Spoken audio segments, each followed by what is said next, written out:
Yeah, so my name is Muhammad Farouk. So today I've got two exciting people with me who is really specialized in the space of business resilience. So we have Faith, who's a consultant and have a lot of expertise in information security management system.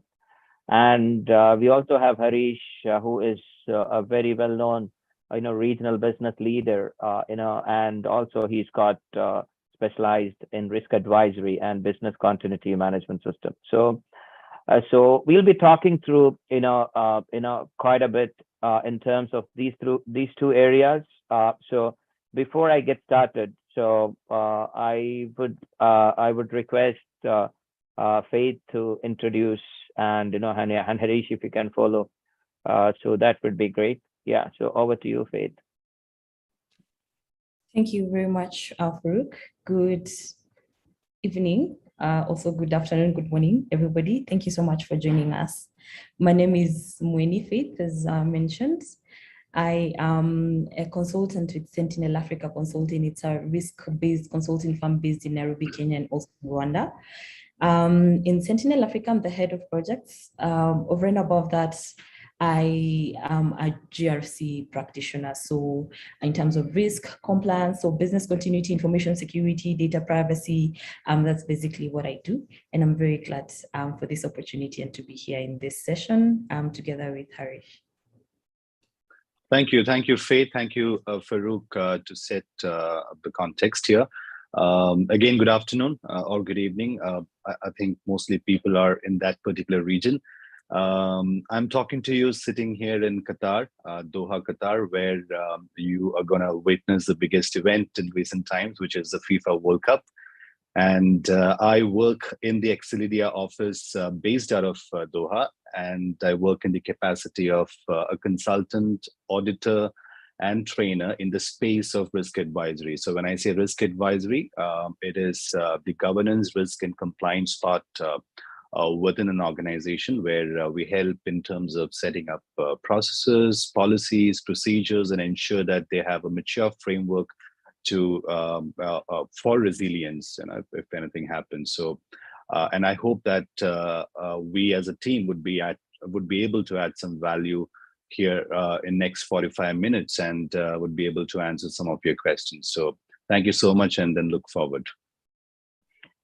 Yeah, so thank you very much, and welcome both Harish and Faith. Let's have a bit of discussions around the governance, risk, and compliance in general, focusing more on the information security and business continuity today. So I would like to start with you, Faith. We hear a lot about information, the information, and the amount of information, the privacy of information, the security of information. So, and the amount of data comes into business day in, day out, and we always hear a lot of things about this. So, what is so special about the information security management system, and why do you think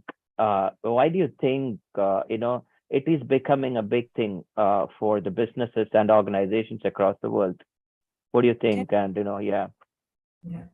Right. Thank you very much for that question. So information security basically is concerned with confidentiality, integrity, and availability of information, right? So information that we have or that we've been entrusted with as an organization by our customers, by our stakeholders, be it in physical format, that is in hard copies, or either in soft copies, in digital formats. So the key thing is, number one, who is accessing that information? Yeah. So that brings in the aspect of confidentiality. That information is supposed to be accessed only by the authorized persons.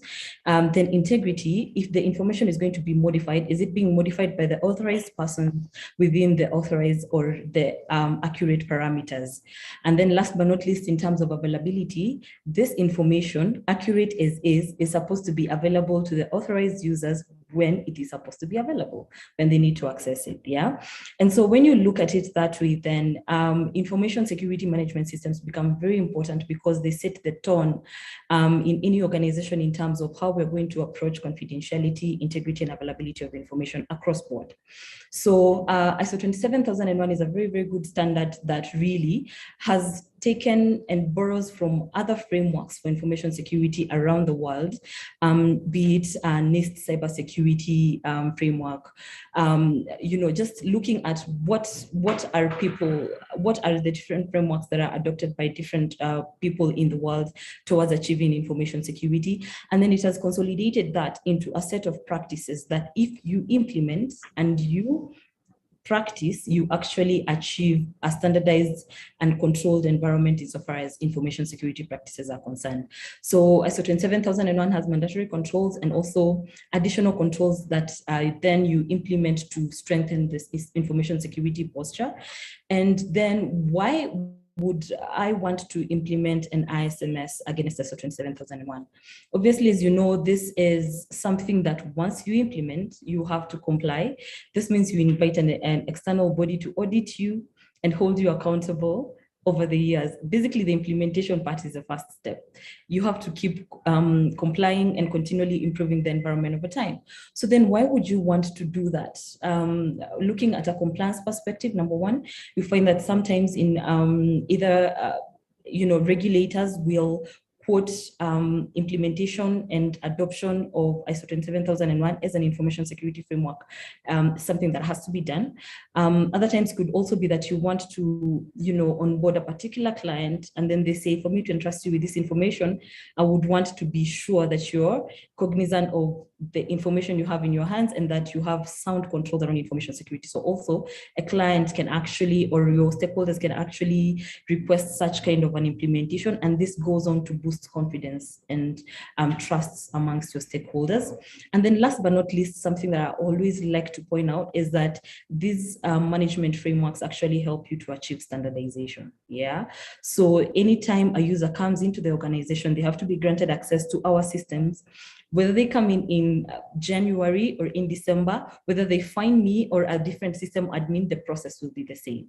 So standardization as well is a key thing. So I think that's basically key when it comes to management systems and why it would be beneficial for an organization.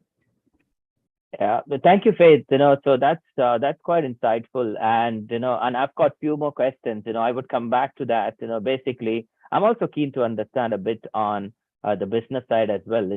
I understand that standardization adds a lot of value. So what is in it for me, for my customers, and my bottom line? So maybe we can, I'll come to that question in a while. But before we go there, Harish, we've got a lot of recently we've got a lot of difficult years. Basically, the pandemic has given us a lot of good and bad. We hear a lot on resilience, and we have seen a lot of business discontinuity scenarios. So before and after such scenarios, what's the importance and benefits of having the likes of a business continuity management system, more from a standardization angle, and also from the business perspective, more from a business business resilience angle? What are your thoughts? Okay, so firstly, let me tell you what has changed in the last 2 years is it's needless to explain anyone why and what is business continuity, because this is something which has been taught or learned by the business leaders in the last 2 years in terms of how to ensure continuity of their services or their businesses in these tough times. And if you look at if you have to speak to any of the experts from the business continuity fraternity, or you look at any sort of a framework which was developed in the past, you would never see a scenario called pandemic. There were scenarios which was tsunamis and then earthquakes and then many other disasters which could really bring down the business, but then there was nothing called a pandemic. So this was like a black swan event, something which had never happened in the last 10 years. And that's what organizations really learned in the last 2 years, when this was really affecting and impacting their day-to-day business processes. So 2 years back, we had to really go out and explain it to them, why they need to have a business continuity management system. But what we see today as a consultant in this region, and I know very well outside the region as well, a lot of these organizations are building resilient teams within the organizations or reaching out to people outside as consultants to help them develop a business continuity management system because they have understood the need for it. Now, similar things can happen anytime, and it's important to have a framework in place, to ensure that they see through these tough times. Now, this entire beautiful standard of ISO 22000 is helping organizations to set up a process or a framework to ensure that they come back to that minimal operational level to ensure continuity of business, continuity of services, people safety, asset safety, ensuring cash flows, etc., etc. And in the past, we have seen that a lot of organizations were just looking at the business continuity model or a framework for a particular function or a particular department. But now the trend has changed a lot, where organizations have understood that these are all interrelated processes within the organization, and it's important that the entire organization is resilient towards a particular disaster or an event, rather than putting IT, isolating one particular function like IT or maybe key operations or core operations. So there is a change in that in recent times, and the credit goes to a pandemic where people have understood the need to have a management system which really covers the entire organization. Now, in terms of value, which people have understood, which this framework is bringing to the organization is, number one, people safety or asset safety. That's most important. Then it's about brand reputation. Now, Faith was talking about information security. So an ABC organization losing out a lot of data or money, it is directly impacting the brand reputation, share values, people trust, etc. Same holds with organizations when something has been impacted, like an event has happened and they're not able to deal with it. So brand or reputation is most important, the second most important thing. And the last most important thing is how well an organization is complying with the legal and regulatory norms. So these are the top three values that this particular standard is bringing into the organization.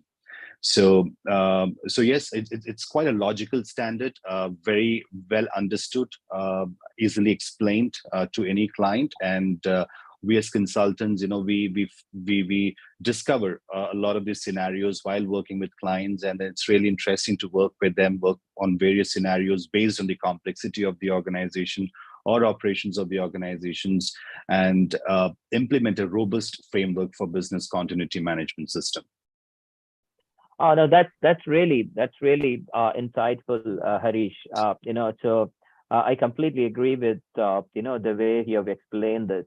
So more importantly, just to add on to what you have said, it brings a lot of customer confidence. Like it brings a lot of stakeholder confidence. Into everybody, who's in the game. It could be the board of directors, it could be the government or the legal and regulatory authorities.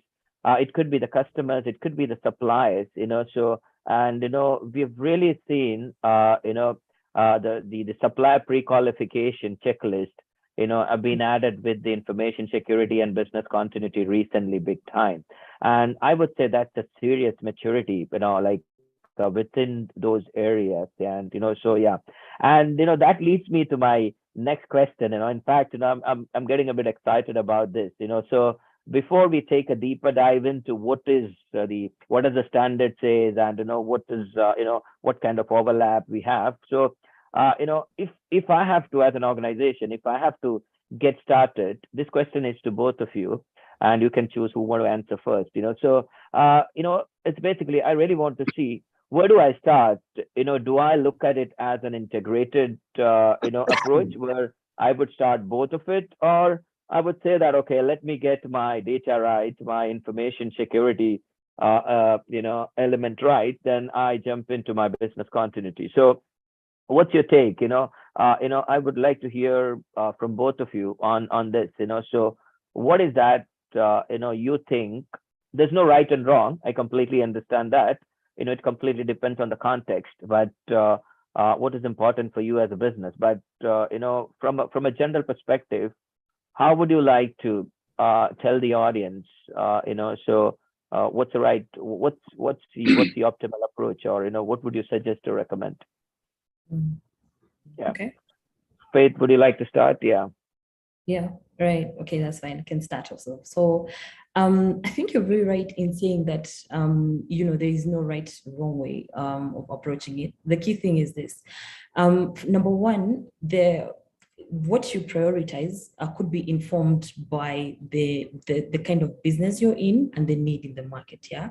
So if it's a compliance, if it's a directive from a regulator, then definitely, for example, for us, until last year in Kenya, implementing ISO 27001 was part of the directives from the government for all government organizations as part of performance contracting for government institutions every year.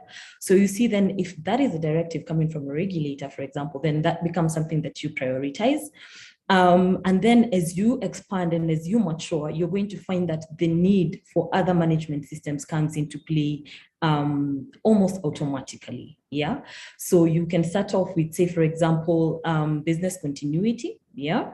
Because maybe you're in a business that requires for you to show that you have high availability controls in place and that you have recovery procedures in place. Yeah, you could start off with that.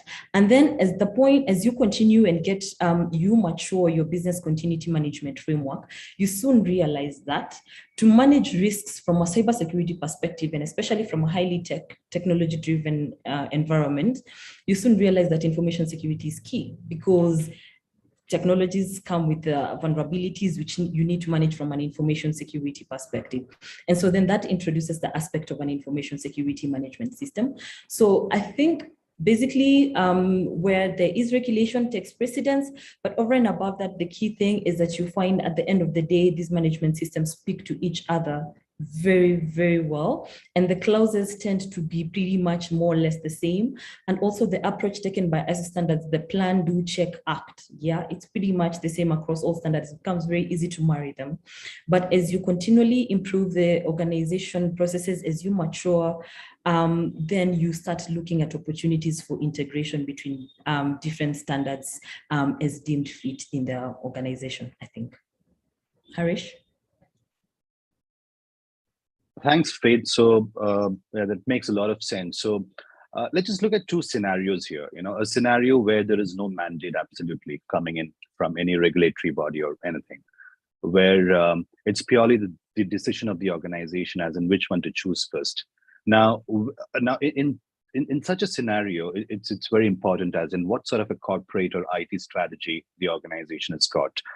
Do they really want to come up with a business continuity model in place, which is important, especially in the scenario of an incident or an event, which could just really impact their day-to-day operations? Or should they be looking at something which is important during the operations, which is information security, as in anything could happen at any point in time? So it purely depends on the corporate strategy, and inputs to corporate strategy can actually come in from an internal audit, which could be performed on the IT department to look at various controls that they have. And if you look at today, even if you buy a Microsoft license, so suppose an E3 or E5, it comes with a lot of security features in itself.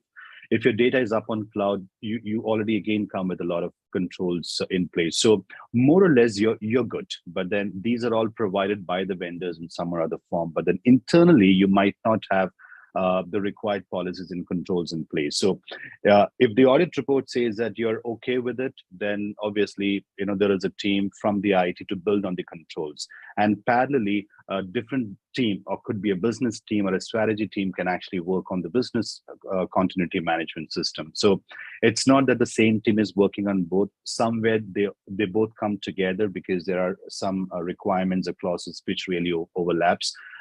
So it is possible for an organization to take take up things together, if there is no mandate, where the scenario is no mandate. Now, the second scenario where there is a mandate coming from the entities or regulatory bodies or authorities, where and this is very much in this part of the world as well, and in the Europe or US, where most of the government entities or banks need to comply with the information security or cyber security frameworks. So that makes it mandatory for them. So they don't really say business continuity there. Mostly it's cyber security or information security. So in such scenarios, obviously they start with the information security or cyber security framework, and which definitely includes some bits of business continuity as well, based on what framework are we looking at.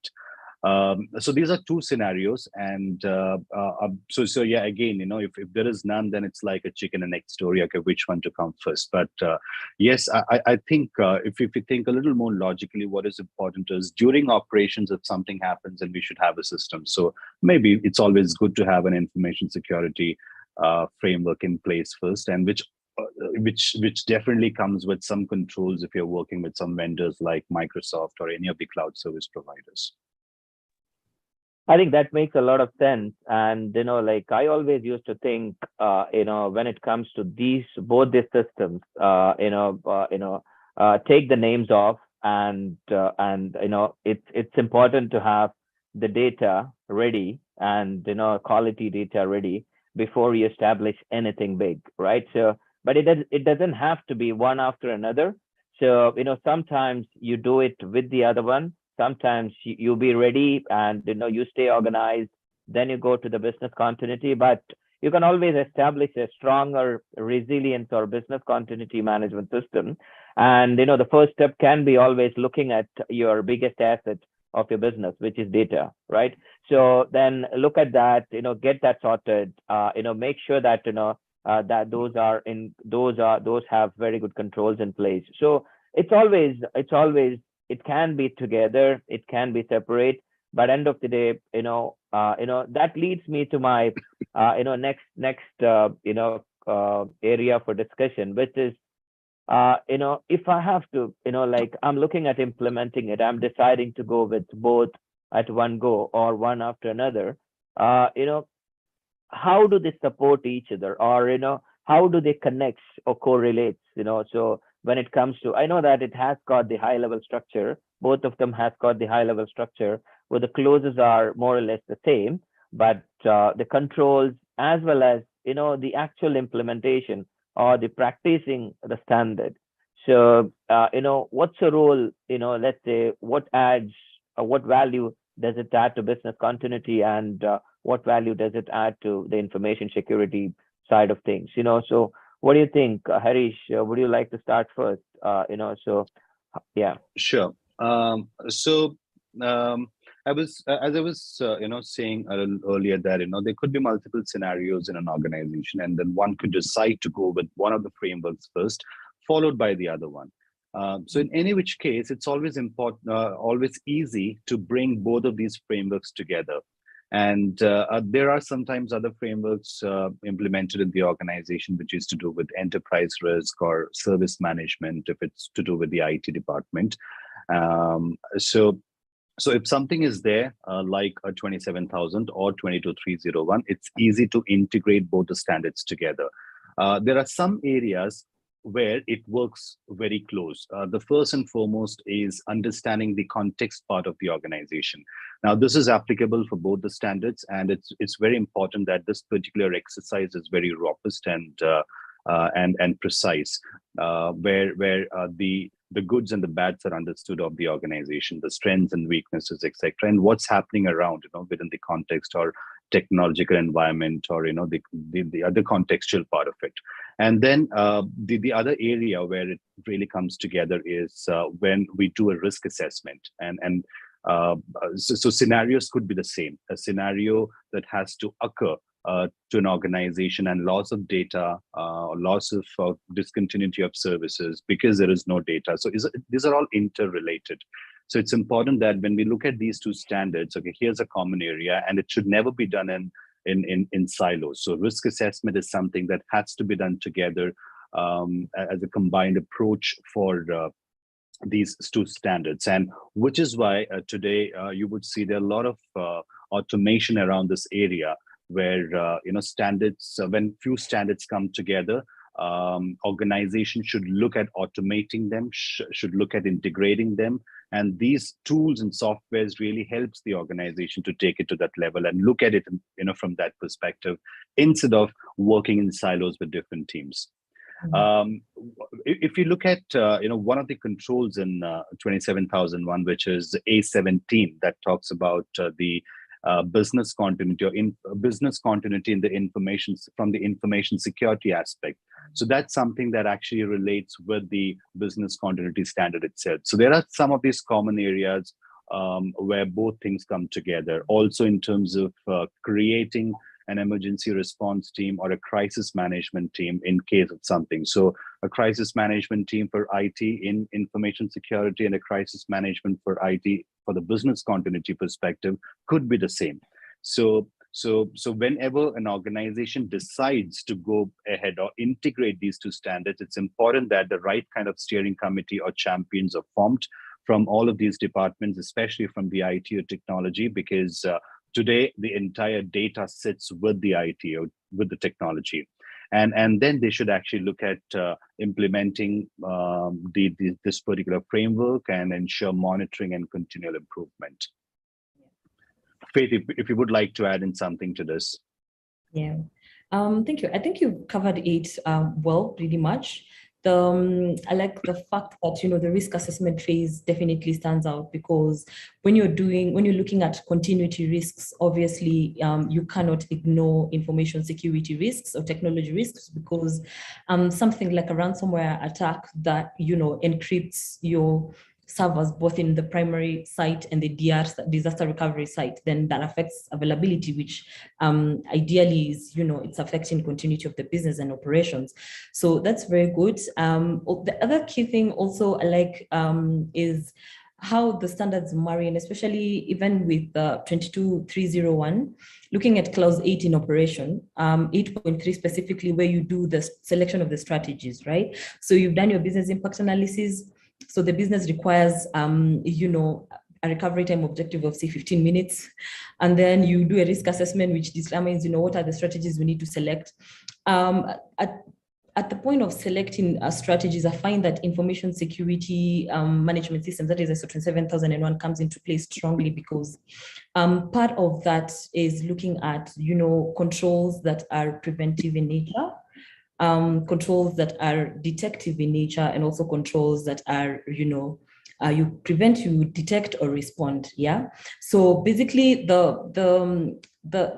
the preventive controls in this case now, information security, from an information security perspective, you'll have already identified things such as, having a securely configured firewall, or enterprise, antivirus that protects the entire environment. And so when you're coming into strategy selection, and even looking at in terms of the technologies we need to adopt from a backup strategies perspective, then I find that if you have an information security management system, it really supports that phase very well. And then what you end up doing is that you just get controls or strategies that were introduced by the information security management system to fully satisfy requirements of the business continuity management system. And that is absolutely beautiful, because then when you look at the clauses for resources, clause 7 for both standards, basically just looking at how can you maximize resources to achieve both business continuity and information security. Yeah. Yeah, that definitely makes a lot of sense. And so I would like to add a bit from my side as well, in terms of not just the correlation, and touching upon the point which Harish has mentioned in terms of digitizing or automating the whole process. So it is very important to have, even though you are implementing, like Harish said, information security management system, you're still touching upon the business continuity, side of the business. How do you ensure, your business continuity plans in place? And at the same time, you are looking at business continuity as well. You have a lot of elements of information security as well. So this is where the output of, an activity can be utilized as an input for the next activity if it is digitized. And the second thing is that, whenever we talk about the standards and frameworks and best practices, the employees or the workforce or the key stakeholders, they always used to think that, okay, that's the job of the IT department, or that's the job of the typical quality, or, so the information security department. So, but here is the thing, everything what has been done is to improve, the continuity as well as the security of the organization, whereas it becomes a resilient one. So if you have a digitized or an automated, the first thing is that, it will have automated workflows where the decisions happens within those interrelated processes. Second thing is that, it brings in a lot of communication between every single stakeholder, rather than, a one man or one department centralized or siloed approach, right? So the first thing is that, it brings a lot of visibility, and and it becomes an automated standardization process rather than a forced or auditor specific standardized approach, so, or a certification based standardized approach.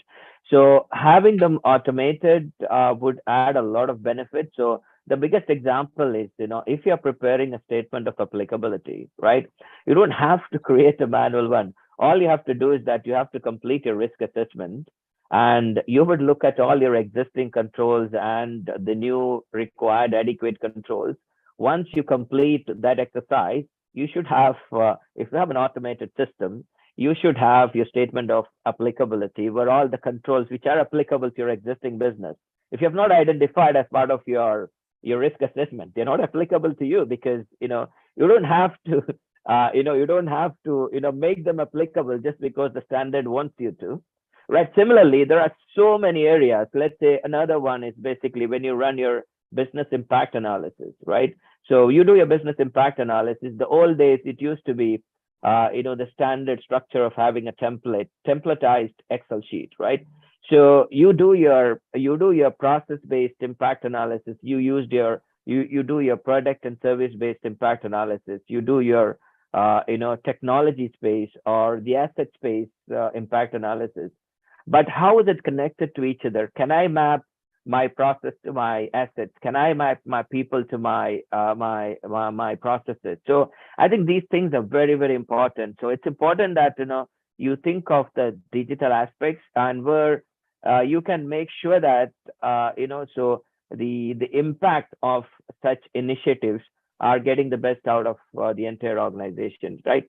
So before I jump into the benefits of such a system, I've always seen that, okay, consultants come in and they talk about a lot of big jargons and, like a typical standards. And, I want to look at two things. One is, what is a standard fatigue? So where you're going so much into the standard and you end up getting nothing out of it. You're so much into the standardization. And the second piece is that, what should be my implementation approach when I implement such a standard? Faith, would you like to start? So one is okay, you're getting into the business, but you're too much into it. And what's the optimal approach of having, say, for an information security, implementation? And how can you avoid such fatigues? Okay. I'm not sure if I get your question correctly, but what I have seen as a consultant doing a certain 7001 implementations is that one of the key things that could cause fatigue includes number one, at the point where you're doing the scoping for the management system. Yeah. So it just depends. What is it that you want to prioritize from a strategic perspective, right? But then the scope really comes in to inform, the amount of work that goes into implementing the management system. Now, something that I've seen that works is that starting with a small scope doesn't hurt, or it doesn't mean that, you're not effective. But, the best way to eat an elephant is to eat them bit by bit, right?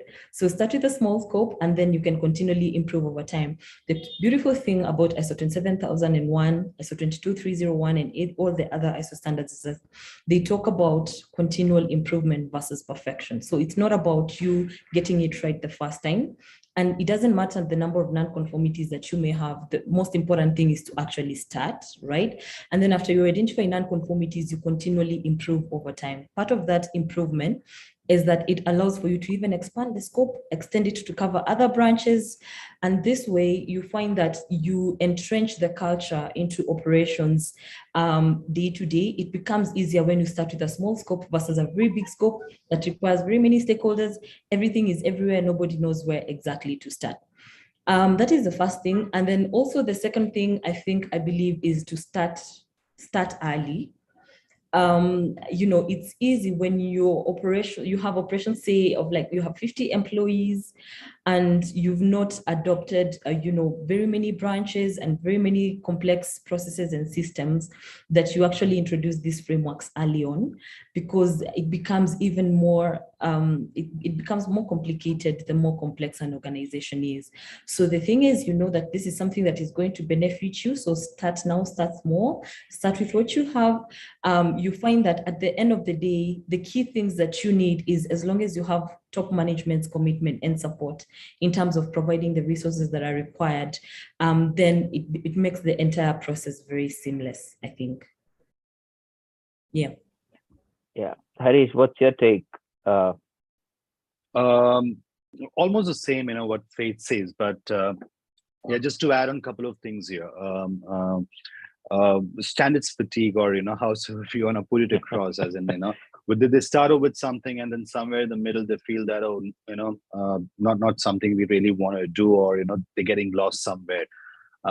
This happens even if a client is working with a consultant. So I think, as Faith mentioned, it's always good to start with small pieces, smaller scope, and ensure that that's actually getting extended every year or year on year.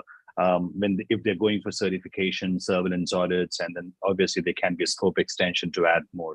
Even if they're not going for certification, if they just want to build a good framework around, they can still extend the scope, slowly. The second part, as she rightly mentioned, is when there is no cooperation coming in from people, team structure is not right, management commitment is lacking, and that's when things get stuck, and then people who initiated it could feel that this is not going the right way, or if a particular standard is already implemented and you're doing the other one, and then there is no cooperation with that, and that's entirely done in a different manner, then that's where people again get stuck. Thirdly, when it comes to the requirements, and then there are multiple documentations, and then X number of this files, Y number of that files, that's also when people start losing interest. Yeah. And altogether some bit of a bureaucratic approach within the organization, where people lose our interest. So which is why, again, I would strongly recommend on an automated solution, which could solve a lot of these problems, where you're not getting into really multiple documentation. It's seamless, and it's just piece by piece, one by one from the other one, and then everything at one place. And that really helps any organization to implement any framework, not just this one, any framework in the right manner. Yeah, I think that makes a lot of sense, because all what we have discussed so far is a lot of hard work, by establishing a system, by improving the system through implementing it. But if you have to get the best out of it, so automating it, and I've seen a lot of organizations, my personal experience, I've seen a lot of organizations buy the software for information security, and another piece for business continuity, one for quality, one for health and safety, and one for strategy, one for audit, one for so I would say, when you're looking at a system, anybody who's listening to us, I would say, look at a system which can accommodate any management systems. That's why ISO by themselves have identified they offer standardization, but they were not offering it in a standardized mode. That's why they have realized this, and they came up with the high level structure, right? So I would say, if you're looking at a software or any kind of digitized approach, it has to be a scalable system where you can have multiple standards and frameworks and best practices all can be accommodated in a place, and it can be scaled from a department or a business unit to the entire organization or to multiple subsidiaries and branches. So that's interesting, and thank you very much for all those exciting stuff. But one last question, to both of you, is what should I be ready with? Because I know that when I go and talk about implementing a new standard, I could see a lot of resistance coming in from different angles, right? So, what kind of challenges will I face, and how do you generally help your customers handle it, right? So that's very, very important. And I know that you will have generally, what I've seen is you will have generally the list of objectives to be achieved as an organization. Why are we doing this? But yeah. So, what would you like to add on to this piece? I think this is an ultimate success factor, right? So if you can't sell it, you're not making it. So, Harish, would you like to start with this? Yeah. So this will be the last question, and probably after this, we can hear it out from our audience. Yeah. Okay, so there could be different scenarios, So you as a consultant, go and you're sitting with your client, and client would tell you multiple things, Sometimes you're talking to a person, who's heading a particular department, and he would want to have something for himself first. And if it's a large organization, even though he feels that this is a great framework, but to get a buy-in from the other departments would take a much longer time. So that doesn't make sense. So he would want to start something by himself. Some clients would have some budgetary constraints to actually do all of it, in just one go. So they would want to do piece by piece. So there are various scenarios, and in my experience, we've really seen some simple ones, where we look at a particular function or multiple functions and do an activity like a business impact assessment, just to identify and prioritize what are the key processes within that organization based on its impact and dependency, resources, etc., and have a discussion to identify that, okay, these are your prioritized key processes, and then this is the kind of business continuity plans that you should have, and then create a plan around. And the team is very much limited to that particular function. So this is a very small way to start, start a business continuity management system or a resilience model within a function of an organization, where they have multiple constraints. Some other organizations would say that we would like to go through a training program where we would like to understand the standard, and then what should be the implementation approach, and maybe some of us can actually take up the activities. So we have done that as well. Sometimes we perform a detailed as-is study versus to-be study, as in where they are and then what they should be, ideally from a maturity perspective, or from a requirements perspective of a standard. So there are multiple engagements that we try and have with the client, just to make sure that we instead of doing nothing, it's always good to do something. So something or the other which adds value to the client. And same holds with 27,000. Same holds with any other framework or standard. So that's that's how we go about engaging with a client at different levels. Yeah. Yeah. And Faith, what's your experience, in terms of, looking at from a typical of African context, so what's your, or from anywhere else you've done this? Yeah. So what, how is it different from what Harish is talking about? People are people wherever you go. Yeah, exactly. It's pretty much the same. Also, people are people, and money is money. So you want to ensure that you have some engagement in place. Yeah, but I think also as well that key thing of knowing who your stakeholders are very important at the beginning of the project. Just understand who benefits most from this project. And then also who are the people you need for this project to be successful.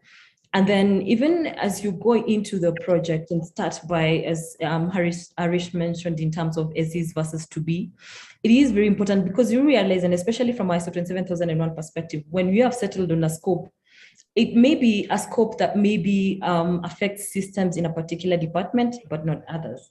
So you find other departments then don't understand why they need to be part of this project because the scope doesn't address them, right? So I found that conducting rigorous workshops with the stakeholders at the beginning for them to understand the standard, for them to understand why exactly we're doing this and why you would choose this scope over the other. Very important at the very beginning to ensure that you have all the stakeholders on board. I've seen a lot of projects stall smack in the middle because some stakeholders pulled off and you really needed them. So as long as you talk, you have those stakeholders involved, they understand right from the get-go, you have a very strong manager, project manager from their side. That is very, very key. And also another thing that we normally do is identify champions at the beginning of the project. So how you do that, identify the champions and then make them responsible for implementation of their own management system, right? Yeah. So you train them at the beginning of the project, completely train them, take them through an entire bootcamp. If possible, get some of them certified. That way, in the rest of the milestones of the project, you're going to have people who are invested.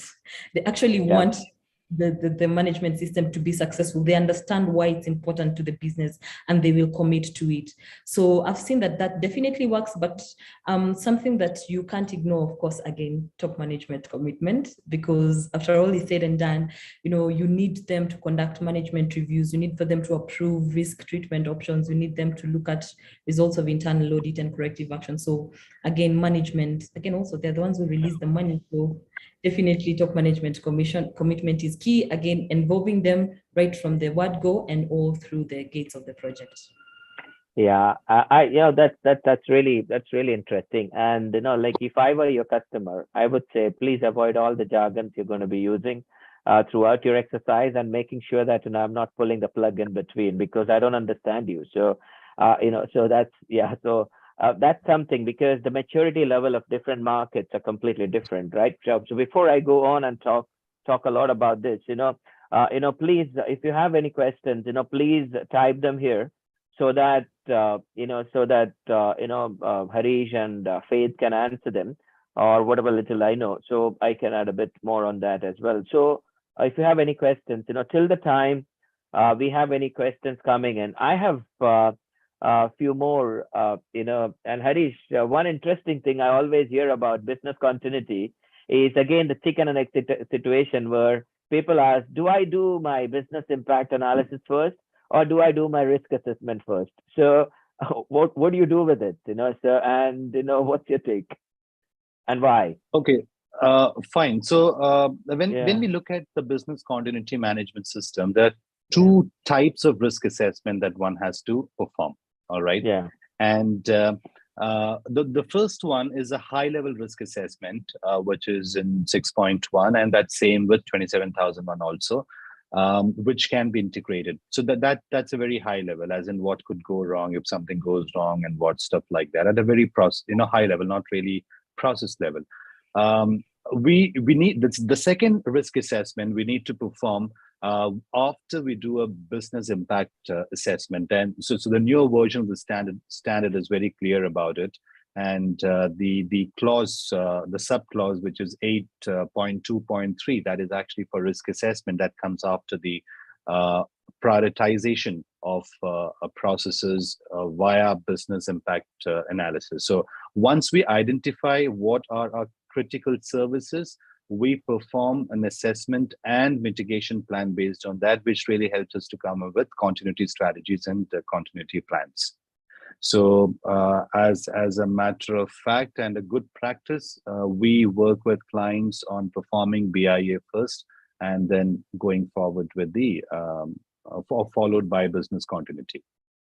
Oh, that's really good. So that's very specific. Unlike the so the older standard was not very clear. It was a bit vague. So that's very, very good to understand. And Faith, again, Harish was talking about the newer version. So you were talking about 27001 and the controls, and correct me if I'm wrong. So I believe that it's going down from 114 to 94. When it comes to would you like to throw some light into what is getting changed, or just at a high level, or in terms of what do you think in terms of having this change in terms of controls and so a bit about those changes or the controls in general? What's your thoughts? Thank you. Okay. Yeah. So definitely the Annex A, or rather ISO 27001, currently in version 2013, and the Annex A controls, which are pretty laid out in ISO 27002, again, are also in version 2013. But we are anticipating the adoption of ISO 27002 version 2022, which, as you said, has reduced the number of Annex A controls from 114 to around 94. The beautiful thing that there's not much difference. Most of the controls have just been merged. Yeah, controls that are related have just been merged into one. And also the other thing is that now Annex A 27002 2022 has introduced controls that now address new technologies. Yeah, cloud. Basically now has actually introduced controls around cloud, around progressive technologies such as, big data and IA, yeah? So that is pretty, I think it's pretty, what is it called? It's pretty progressive, yeah, because now then it allows for organizations to find ways to find that, these standards are actually very much applicable to us, and that it's not very complicated to now start wondering, if I have a system that is sitting on the cloud, then what are the controls around that? So again, also it groups the controls into distinct categories that, you can have. These are the controls that will help you to anticipate, for example. Yeah. So these are the controls that go into that particular category. And so it's basically made it very easy for organizations to adopt and implement and, ensure that it is catering for changes in technology. And that's pretty good. Yeah. So, so I would like to catch upon the last word you said, which is technology. So, one final question to both of you is basically, what kind of advice would you like to give your customers, if they're thinking of adopting a new technology or a digitized platform? We said, okay, it has to be integrated, it has to be, ready to be scaled from one to another, or one system to multiple systems. So, what should one look for when they are they should only look for a technology company who is a very big technology company, or these company, the kind of companies who's offering such system should understand the standard and the best practice itself. So is it just a technology company you're buying it from, or you're just looking at somebody who understands what they're built and what they're talking about? So what kind of advice you generally give it to your customers, when it comes to such scenarios, if they come in for advice? Faith, what's your take? Yeah. Definitely, I think there's something to be said about experience. So when you're selecting a partner, looking at someone with a track record of, implementations across the spectrums that you're looking at, someone who is able to become a partner and actually give you advice that, is tangible, over and above just following the implementation mechanically, but then giving you wisdom and nuggets of why you should do this versus this, then that basically is shown in the company's experience that you're partnering with. But then, as you said, it's very important to look for a partner who's technology forward, yeah? So someone who's already adopted, obviously, if I were a customer and I was presented with two proposals, one for someone who is going to do the implementation in a manual way, and someone else is going to give me a system that is going to automate the management systems and also allow for me to integrate them over time, integrate my BCMS into my ISMS and my QMS, then I'm definitely going with, the partner that is technology driven. So definitely that. So I think the key thing is the references and the wealth and breadth of experience of the partner you're choosing, and also how technology forward they are, the kind of, options that they are bringing in the table to ensure that your management system is effective. Yeah. Yeah. Harish, so you get to see on a day in, day out, right? Because you've got a bigger business role as well to drive, right? So what you hear and what you tell them. Sitting with a client. Okay, I hope we got disconnected for a brief time in between. So I hope you're able to hear me. Yeah. So I was just talking about what's your experience so far, Yeah. So what do you tell them? So suppose if somebody is asking me this question straight on face, that fine, we're going to procure a technology platform for something, okay?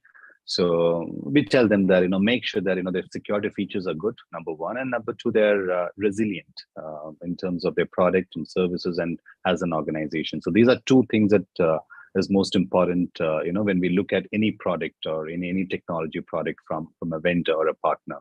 Now, if you're very specific about a product, obviously, to automate a management system requirements for cybersecurity, business continuity, risk management, audit, etc. We've been consultants for that, So we always tell them to work with an organization, a firm who understands the standards and frameworks very well. And there are some good names around there, who might understand the framework very well and has a product around it. And that they are the best ones to work with always, because they give you the best solution. They can help you customize because they understand the framework. They can help you improve on your processes and then give you the right product, which is lean and then fits well with your organization. So this would be my 2 cents to them. Yeah. So that's really important. And also, when you're buying a software or when you're digitizing the entire process, so, that has got, got the capacity to scale, as well as, the ability to, connect it to your business performance as well, not just a complex, standardization or not just meeting the standard requirements, so it connects to the conformance and performance of the business, so not just, having only the the compliance side of things, so I think that's it's been really exciting 1 hour for me, a lot of exciting learning. So I would say thank you very much to both of you, and we just have 2 more minutes, so as we did not have any questions from the audience, so so we've got another 2 minutes. Would you like to add a minute each before we say thank you very much to everybody who joined in, and your final one-liner from both of you? I would say that this is going to be the next big thing. When we talk about resilience, when we talk about cyber risk, etc. So GRC as a subject is growing big. So whosoever is in that particular line of service or working in that function, you must ensure that you're learning up to date with the trends, and then catch up with whatsoever is happening, because this is going to be really big. And then there's a lot of importance given towards GRC across the world in all the kind of organizations, be it oil and gas, construction, banking, government, any of it. Yeah, Faith. I've got a comment here from someone in the meeting. They say that the chat is disabled, so they can't ask questions. I think they can't type their questions through the chat. I don't know if you can unmute them. So is Jitin there? If you can just check on that. And I think there's also just so I can't see any open questions. But if you have any questions, please shoot it, or you can also send it to connect@excelledia.com, which was just there.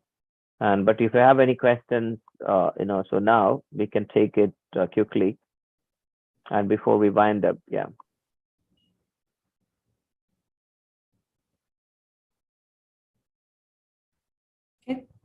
I think as we wait for any questions coming through, I think Amani Newton had a question. If the chat is if the chat is enabled, we'll see if there are some questions coming in there.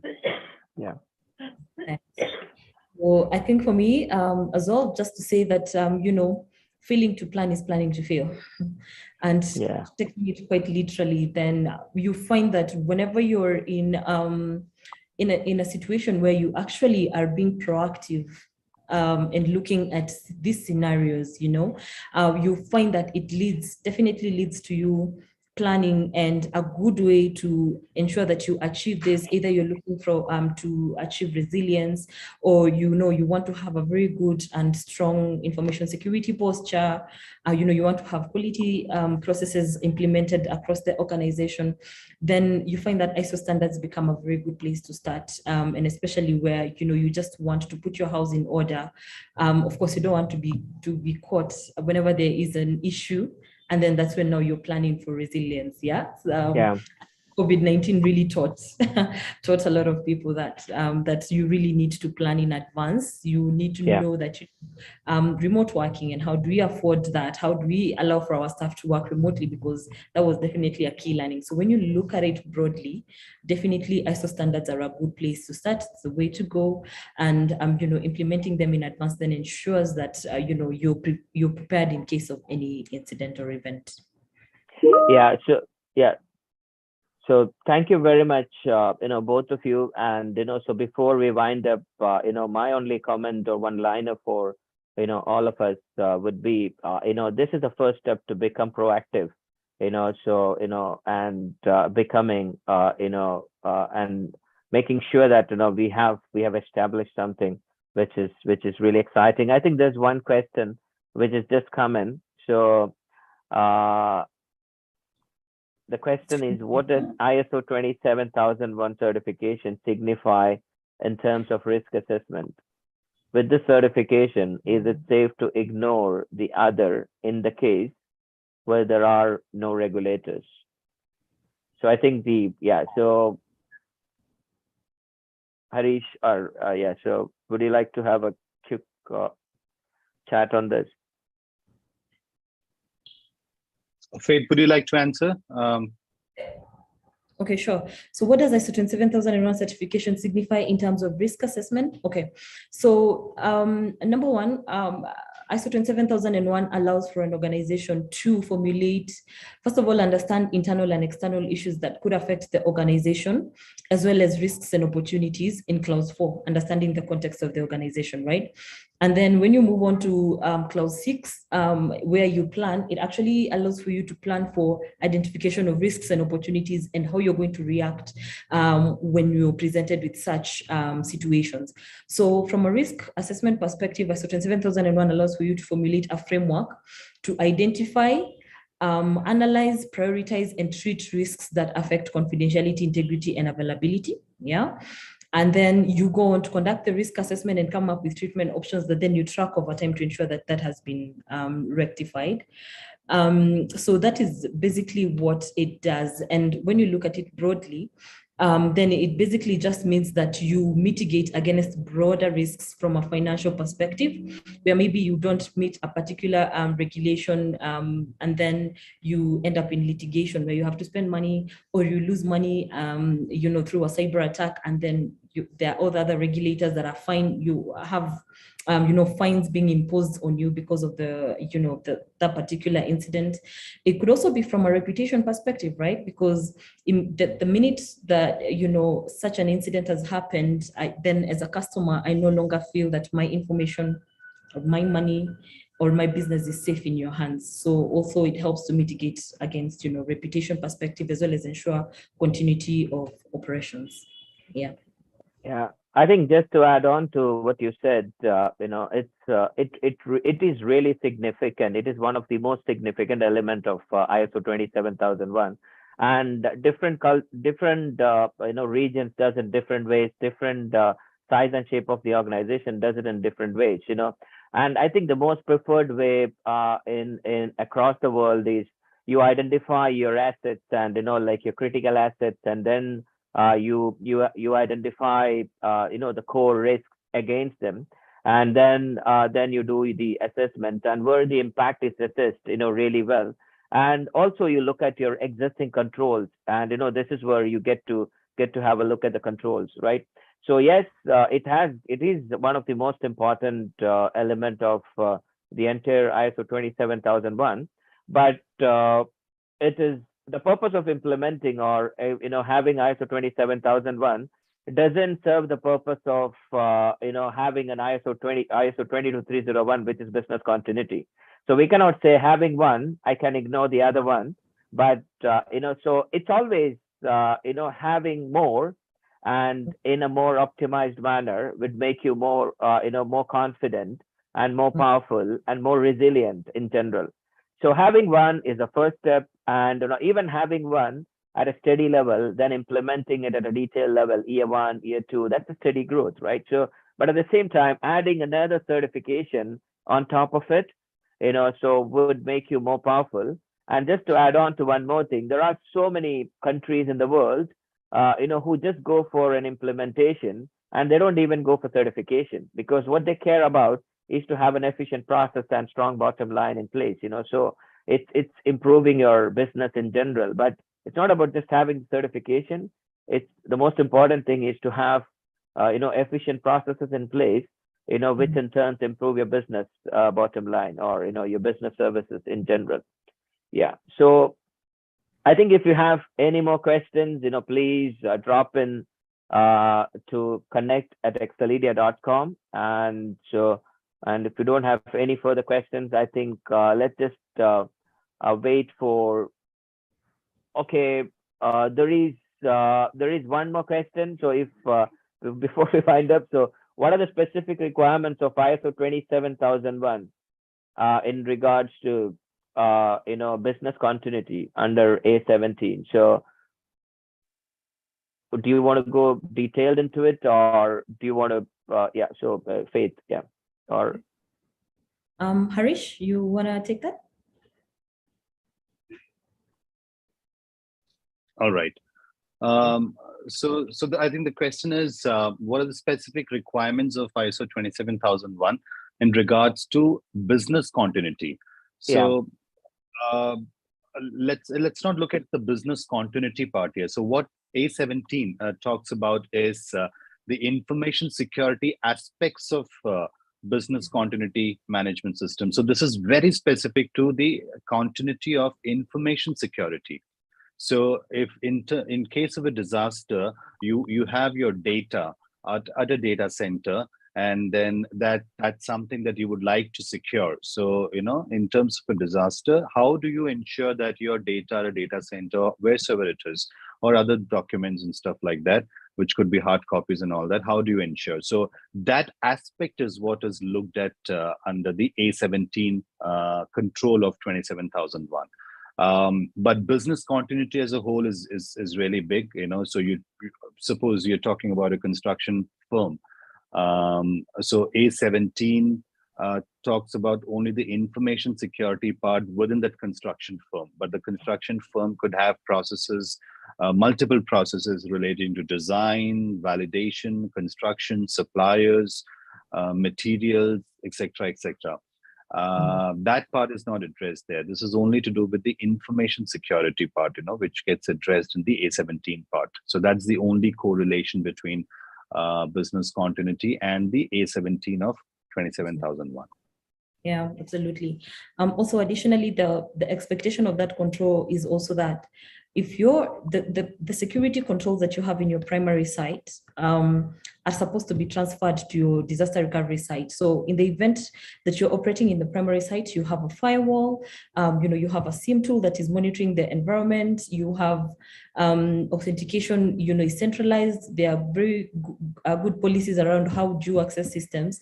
Similarly, when you go to the DR site and you're operating, say in a disaster, you're operating on a minimal capacities, the expectation is that you also think about confidentiality, integrity, and availability needs of information, even in a disaster. Because fine, you suffered an attack, you've lost your primary site, you're in the DR site, and then you don't have a firewall, you're opening yourself up even to further attacks, and then you could even lose the secondary site. So also the aspects of information security in A17, where business continuity is concerned, also just looks at that CIA is taken care of in the secondary site the same way it's taken care of in the primary site. Yeah, just to be so thank you very much, both of you. So just to be very specific to the question. So it is it generally talks about, like you both said, it talks about the planning, execution, verification of so it has got 3 controls under them, so the control 1, 2, 3 under that specifically. and it talks about, how well can you plan for your business disruption, and and how well can you execute your plans, the implementation of your plans, and then what sort of evaluation, verification, and analysis are in place to make sure that your planned versus actual does well, right? So if we have to be really specific on that, but I think that sums it up. Thank you very much for your patience, Harish and Faith, because it's been extended for another 10 or 11 minutes, and also for the participants and delegates who's been here. So we can have more of these sessions, where we take a deeper dive into controls, where we take a deeper dive into the clauses and the standards itself. So, so thank you very much. Have a lovely evening. And looking forward to hearing you with more questions and more clarifications.